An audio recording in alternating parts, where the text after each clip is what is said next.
Good morning दोस्तों। आज की इस योगा क्लास में स्वागत है। आज हम कपालभाति किस तरह करते हैं, उसके क्या क्या फ़ायदे हैं और किन किन कंडीशनों में कपालभाति का अभ्यास नहीं करना चाहिए वो सीखेंगे।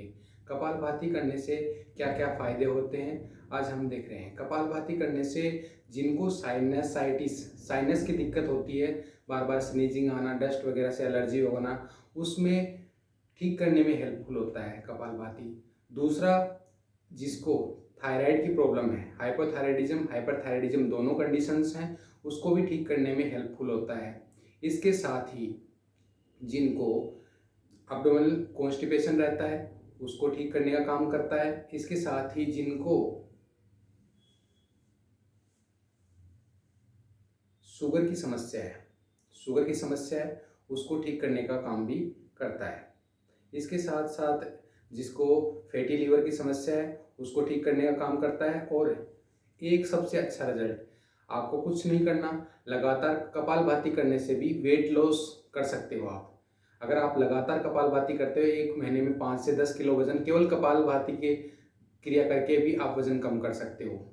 इसके साथ ही आपके माइंड को एक्टिवेट करने के लिए भी कपालभाति हेल्पफुल होता है और माइंड और बॉडी के कोऑर्डिनेशन में भी हेल्पफुल होता है। इसके साथ साथ जो अब्डोमिनल ऑर्गन है उनके मसाज का भी काम करता है। जिन लोगों को लंबे समय तक कॉन्स्टिपेशन की दिक्कत रहती है उसको भी ठीक करने का काम करता है कपालभाति। देखो, जैसे सांस है जो बॉडी को डिटॉक्स करने का काम करता है, क्योंकि जैसे आप फोर्सफुली सांस निकालेंगे तो शरीर से कार्बन डाइऑक्साइड बाहर निकलेगी और वेस्ट निकलेगा। इसके साथ ही जो फोर्सफुली आप सांस बाहर छोड़ोगे तो पेट अंदर जाएगा, तो आंत की मसाज होगी, वहाँ के ऑर्गन्स की मसाज होगी, वहाँ के ब्लड सप्लाई इंक्रीज होगी और वहाँ के ऑर्गन्स एक्टिवेट होंगे।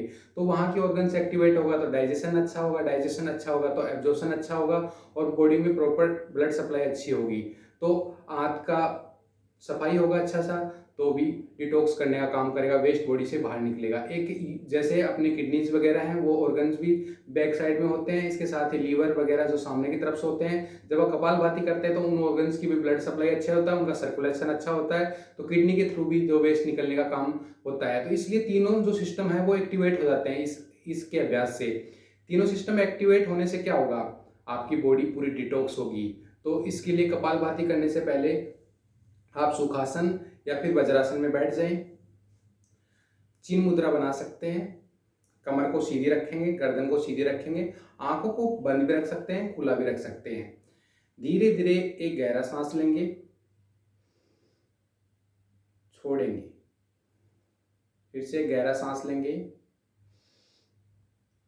छोड़ेंगे, फिर से गहरा सांस लेंगे, छोड़ेंगे, फिर से गहरा सांस लेंगे। अब आपको फोर्सफुली सांस को बाहर छोड़ना है, जब जैसे आप खांसी करते हो वैसे।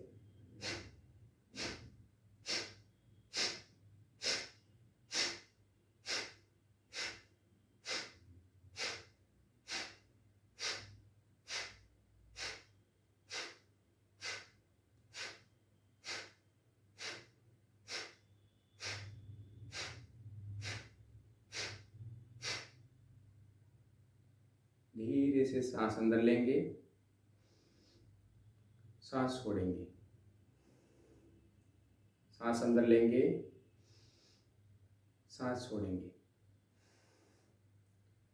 सांस अंदर लेंगे, होल्ड करेंगे 10 सेकंड के लिए,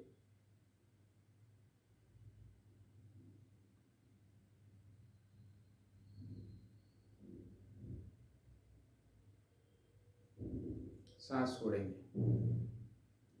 इसको शुरू में आप कपालभाति शुरू में 10 सेकंड, 15 सेकंड, 10 स्ट्रोक, 15 स्ट्रोक शुरू में करें। धीरे धीरे स्ट्रोक बढ़ाते जाएंगे, आपकी कैपेसिटी बढ़ती जाएगी। पहले आप 1 मिनट में 30 अभ्यास कर सकते हैं, फिर 1 मिनट में 60, फिर 120 कर सकते हैं 60 सेकंड में। स्ट्रोकिंग करना, आपको कंटिन्यूस स्ट्रोक करते रहेंगे तो धीरे धीरे आपकी जैसे जैसे कैपेसिटी बढ़ती जाती है वैसे वैसे इसका निरंतर अभ्यास करते जाएं। 10 मिनट तक लेके जा सकते हैं, बहुत सारे लोग आधे घंटे तक भी लेग करते हैं। पर एक चीज़ ध्यान रखें, अगर आप गलत कपालभाति करोगे, गलत तरीके से अभ्यास करोगे तो इसके 5 से 10% फायदे होंगे बहुत सारे लोग कह रहे हैं कि हम 10 साल से कर रहे हैं, 20 साल से कर रहे हैं, उसको फ़ायदा नहीं होता क्योंकि वो गलत तरीके से अभ्यास करते हैं। अगर सही तरीके से अभ्यास करोगे तो आपको पूरा 100% इसका रिजल्ट देखने को मिलेगा। जैसे आप सांस अंदर अपने आप जाएगा, जैसे स्टॉक कर रहे हो,